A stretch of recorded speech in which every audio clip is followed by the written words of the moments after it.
Hey guys, welcome to my YouTube channel Hope Media TV.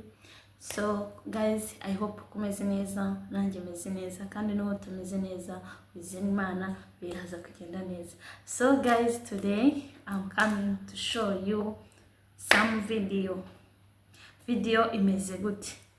Video nje kukwerekana na amavuta ushobora gukoresha wowe ubwawe wibereye mu rugo uri ahantu hose bitakugombye kuba wajya hehe muri salo.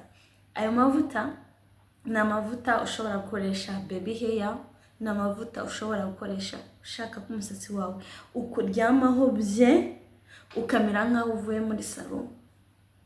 So ni amavuta ushobora kuba ufite nyine everywhere.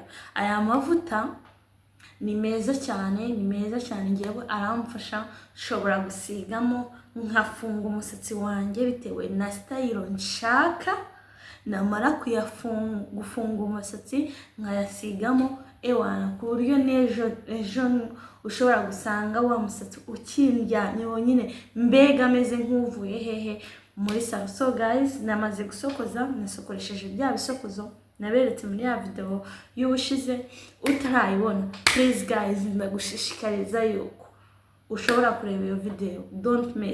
Don't miss kandi bana nanjye kuri Hope Media nzagenda nkugezaho ibintu byinshi bitandukanye by'ubwenge kandi uzanshimira kandi uzabona yuko meze good. So twagiye. So kamanze nyuzemo igisokozo kugira ngo bimere neza. Gusa nari nanasokoresheje bya bisokozo naberetse, hari n'ibindi bigiye bitandukanye ngiye mfite. Urabibona, hari ibindi bigiye bitandukanye. Ibyo bisokozo nzagenda mbibereka. Ni ibisokozo byiza utuma umusatsi wawe urambura, umusatsi wawe ukamera neza, umusatsi wawe ugahora ukeye, umusatsi ukahora ubengerana. Ewana ubonye wese kavuga niba singiye sifite umusatsi mwiza, niba ubona ko mfite umusatsi mwiza byandike muri comment. Kandi niba hari ikintu wumva ukeneye kumbaza ukimbaze muri comment cy'uburyo ushobora gutungamo iki umusatsi.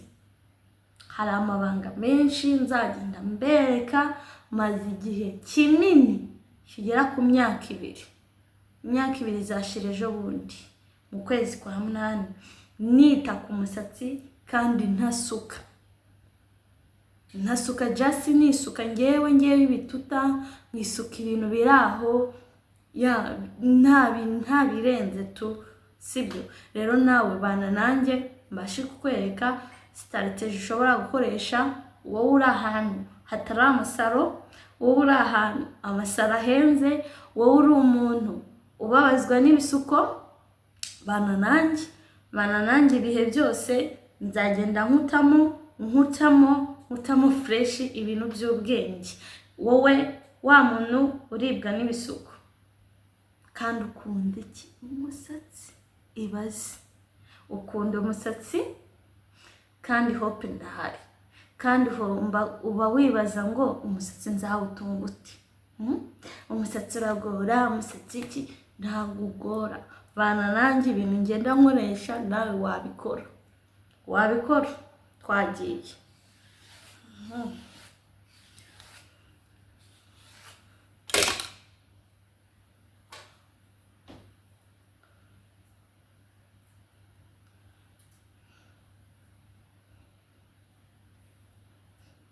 Aywa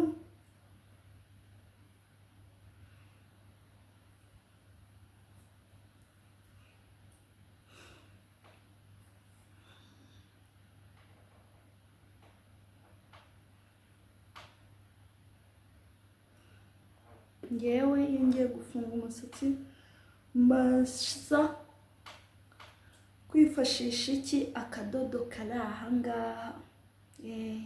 Niko mbasha kubanza kwifashisha, then nkaba nashyiramo imibano nyuma. Ariko kano kamambiri umusatsi nzi ko umusatsi nyine ukomeye, kuko hari igihe umubano utaguhambira nk'uko wowe ubyifuza. you know, subizi se. So I know umuntu ugira ubunebwe bwo kureba video ndende, njye ntabwo nkora video ndende kireka byabaye se ari ibintu nyine ubona ko bikwiye kuba birebire. Nzajya mbatamo utuntu tw'ubwenge turi muri video ngufiya, ujye ubana nanjye ntabwo uzajya urambirwa. So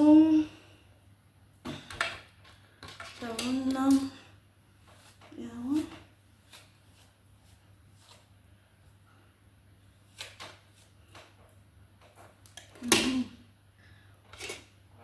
ahita nkoresha aka kaboro kugira ngo umusatsi nyine uryame.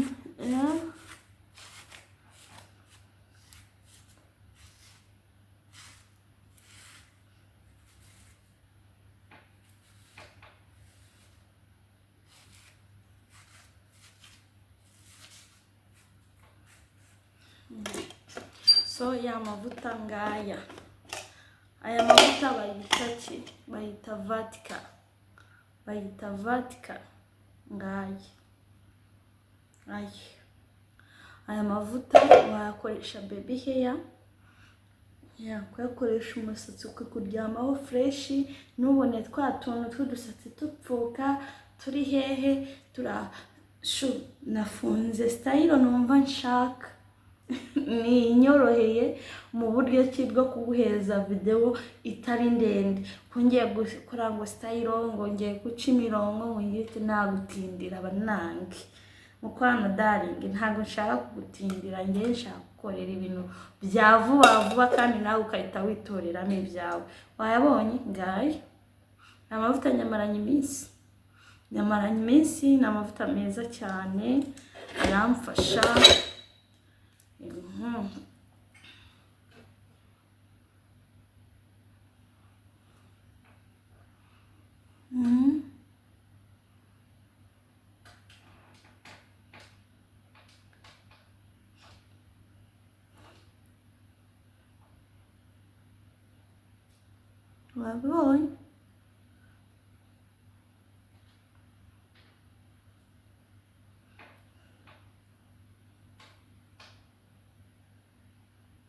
Wabonye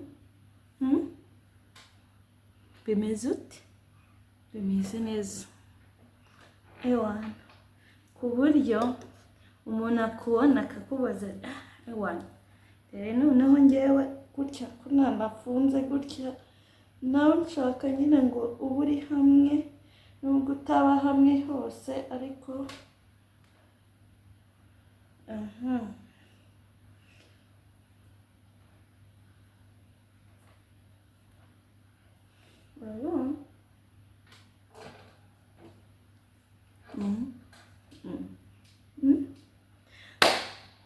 So guys, uyu si umuti, ni umuti kabisa.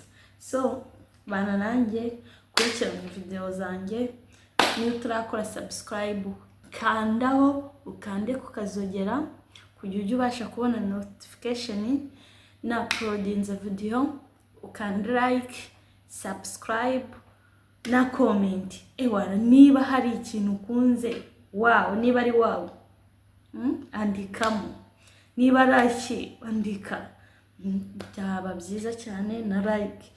Shasi nkajye mbona abantu barebye video ari nk'ibihumbi bingahe ugasanga like bidukiye, niyo ukunze ikintu liking. So guys, byaro gutebya ibyo ngibyo mukwano darling, niba